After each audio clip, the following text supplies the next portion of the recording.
A lo largo de la historia han existido muchos pueblos que lucharon por su territorio o por conquistar nuevos para su gente. A continuación, te presento una lista de algunas culturas guerreras que quizá no conozcas. Guerreros maorí. Eran una etnia polinesia que arribó a las islas de Nueva Zelanda. El significado de su nombre quiere decir algo así como común o normal.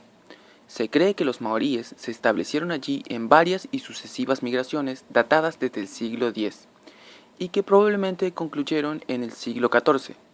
Eran reconocidos por ser muy feroces en el campo de batalla, peleaban con su cuerpo semidesnudo, sin ninguna armadura que los proteja, y usaban armas hechas de roca o madera. Y son particularmente conocidos por dos razones: la danza que practicaban antes de cada batalla, conocido como haka, la cual aún la practica el equipo de rugby All Blacks, y por comerse a sus enemigos para robarles su maná.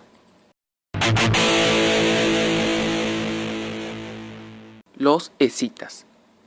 Eran un gran grupo de iranianos nómadas que habitaron grandes estepas del sector euroasiático aproximadamente del siglo IX a.C. hasta el siglo I a.C. Su lenguaje, se decía, era de la rama oriental del iraniano. Su estilo de batalla era feroz.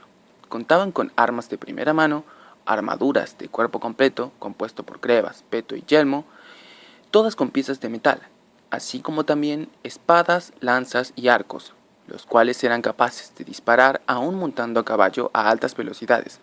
De hecho, fueron de los primeros en dominar la guerra a caballo en el mundo.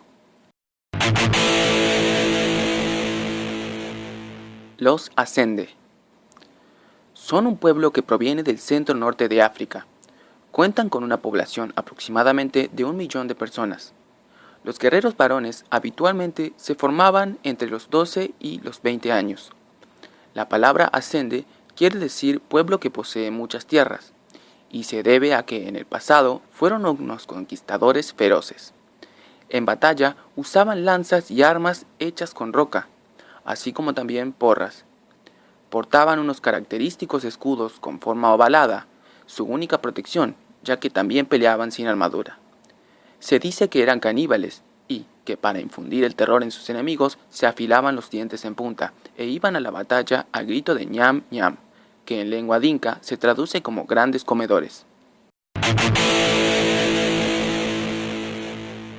Guerreros Rajput. Los Rajput eran miembros de uno de los clanes más importantes de la India. Se consideraban a sí mismos como descendientes de los grupos guerreros gobernantes del subcontinente indio. Tenían una gran reputación como guerreros. Aún hoy en día, esta casta sigue existiendo en la India. Su dominio se extendió desde los siglos VI hasta el XX, donde gobernaron en los estados de Rajasthan y Saurashtra. Su estilo de combate era muy táctico. Eran más conocidos por esto que por su ferocidad, pero fue lo que les valió la totalidad de sus victorias. Otomanos. El ejército del Imperio Otomano fue uno de los factores que permitieron el dominio de estos sobre las grandes extensiones de Europa y el Medio Oriente. Esto se dio entre los siglos XV y XX. Se basaban en un complicado sistema de reclutamiento. El grueso de sus tropas estaba compuesto por la caballería ligera, la cual empleaba arcos que eran capaces de disparar aún a caballo, espadas cortas de filo doble, y hacían uso de las tácticas militares que asimilaban a las del Imperio Mongol. En su tiempo, fueron de las tropas más avanzadas en el mundo, siendo de los primeros en emplear mosquetes. Inmortales persas. Eran una fuerza de élite provenientes de Persia. Son mundialmente conocidos por ser la guardia real y librar las guerras médicas contra los espartanos. También recordados por el nombre de portamanzanas, esto debido a que la base de sus lanzas asemejaban a esta fruta. Eran una tropa de infantería pesada que se decía mantenía siempre la cantidad de 10.000 hombres en sus batallas. Cada miembro que era herido o muerto era sustituido rápidamente por otro, lo que hacía parecer que jamás morían, de ahí el apodo de inmortales. Su equipo consistía en un escudo de cuero y mimbre, una lanza corta, un arco y un carcaj con flechas, una daga y una espada corta. Sus uniformes se componían de un yelmo de fieltro que cubría el rostro, una túnica larga, pantalones y una cota de metal.